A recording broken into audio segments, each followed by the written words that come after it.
Madame Desvaux, vous présentiez Tornade Précieuse dans le Grand Steeple Chase de Paris dimanche dernier. Tornade Précieuse qui a fait une très très bonne prestation. Ah, vraiment une très belle course et ça a été quelque chose de mémorable dans notre vie, hein. Comment vous l'avez vécu? Intensément. Et le mot est petit.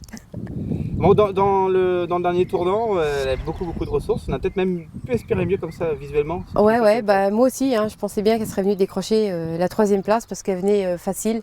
Mais c'est toujours son caractère qui la minimise dans la phase finale de sa course. Et c'est pour ça d'ailleurs qu'elle court avec les Australiennes, hein, parce que sinon elle regarde Alban et elle n'est pas son travail. Et puis elle dit zut, dès qu'elle se sent dominée, du bon non, moi ça ne m'intéresse plus. Bon, Voilà. même si les médias vous avez un peu oublié dans les pronos, vous n'étiez pas surprise, hein? Non, bah à l'avant-course, quand vous m'aviez appelé, moi je vous avais dit que je la voyais bien rentrer aux balances, hein. Mais bon. Elle a même fait mieux que ça, Balance et les 7 premiers, elle a Voilà. fini 5e. Voilà, hein, elle fait l'arrivée dans le quintet, hein. Oui, et puis quel quintet. Voilà.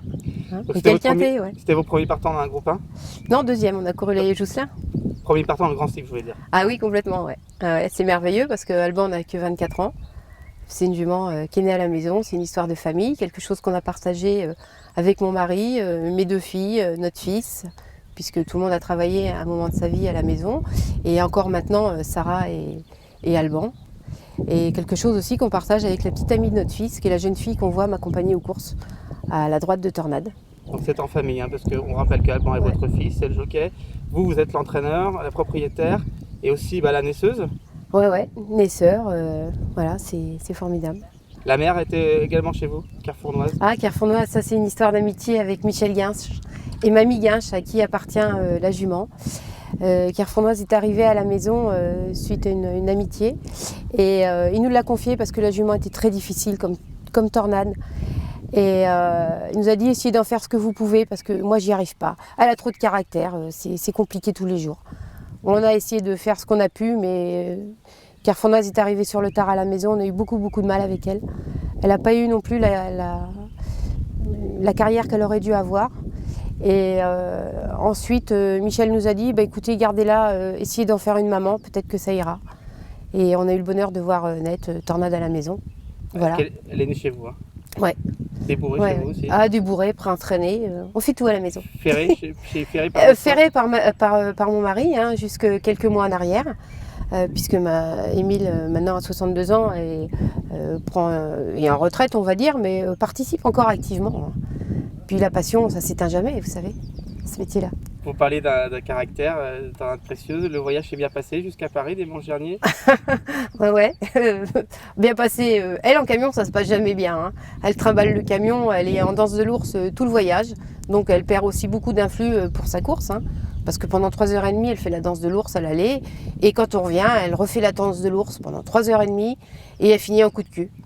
Voilà. Donc c'est super, elle me démonte son camion à chaque voyage. Bon, on lui pardonne ses frasques. Ah oui, ouais. Donc là, le programme de Tornade Précieuse, là pour l'instant un peu de décompression. Voilà, ouais. Pour l'instant, là, elle a été mise au paddock, Alban la monte gentiment, mais histoire de faire baisser la pression en douceur, parce que elle, plus que son physique et sa préparation d'athlète, on va dire qu'il faut vraiment la bichonner côté psychologie. C'est-à-dire le travail, comment Il faut toujours la préparer, il faut jamais brusquer les étapes, il faut toujours faire tout de la même façon, dans le même ordre. Il y a vraiment un rituel, quoi, hein. Pour vous dire, dimanche matin, quand je suis arrivée aux courses, après la douche, quand je l'ai promenée, je l'ai emmenée dans le rond pour la préparer psychologiquement à faire 2 tours dans le rond, et là, c'était pas gagné. Et c'est quelque chose qu'on prépare depuis longtemps parce que le rond, elle en a une phobie, elle a la phobie de la foule, et ça fait plusieurs courses qu'on arrive à la ramener dans le rond de présentation pour qu'elle soit sage le jour J.